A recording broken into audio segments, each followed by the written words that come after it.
ఐశ్వర్యవంతమైన జీవితం గడుపుతున్న ఆ రాజుకు ఎప్పుడూ అసంతృప్తే, నిరాశ, సంతోషం, ఆనందం ఏ కొసవా లేవు. దర్బారులో పనిచేస్తున్న ఒక సేవకుడు హాయిగా, ఆనందంగా ఆడుతూ పాడుతూ పనిచేస్తున్నాడు.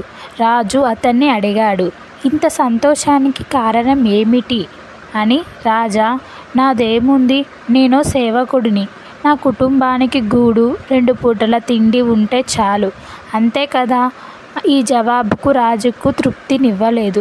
రాజుగారి వెధ విన్న ముఖ్య సలహాదారుడు, రాజా, అతను 99 సంస్థ సభ్యుడు కాదేమో అని తెలుసుకోవడానికి ఒక సంచిలో 99 బంగారు నాణాలుంచి అతనింటి గుమ్మం ముందు పెట్టించండి అని అన్నాడు. మరుసటి రోజు బంగారు నాణాల సంచి చూసి దాని సేవకుడు ఇంట్లోకి తీసుకొనెళ్ళాడు. సంచి నిండా ఐశ్వర్యం, ఆనందంలో లెక్క పెట్టడం మొదలుపెట్టాడు. ఎన్నిసార్లు లెక్క పెట్టినా 99 నాణాలున్నాయి. 100 ఉండాలి గాని 99 ఎందుకున్నాయని దానికోసం ఇల్లంతా వెతికి వెతికి అలసిపోయాడు. ఆ ఒక్క నాణెం కోసం ఇంకా కష్టపడ్డాడు.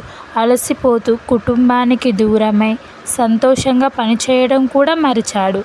రాజు ఈ పరిణామానికి కారణం ఏమిటని సలహాదారుణ్ణి అడిగాడు. ఇప్పుడు ఆ సేవకుడు 99 సంస్థ సభ్యుడు అయ్యాడు.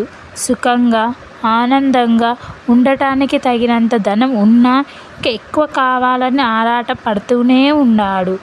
99 ఉన్నా ఆ ఒక్కదాని కోసం తన ఆనందాన్ని కోల్పోయాడు. పేదరికంలో ఉన్నా సంతోషంగా ఉండొచ్చు. ఇంకా కావాలన్న అత్యాశ దుర్భరమైన జీవితానికి కారణం అవుతుంది.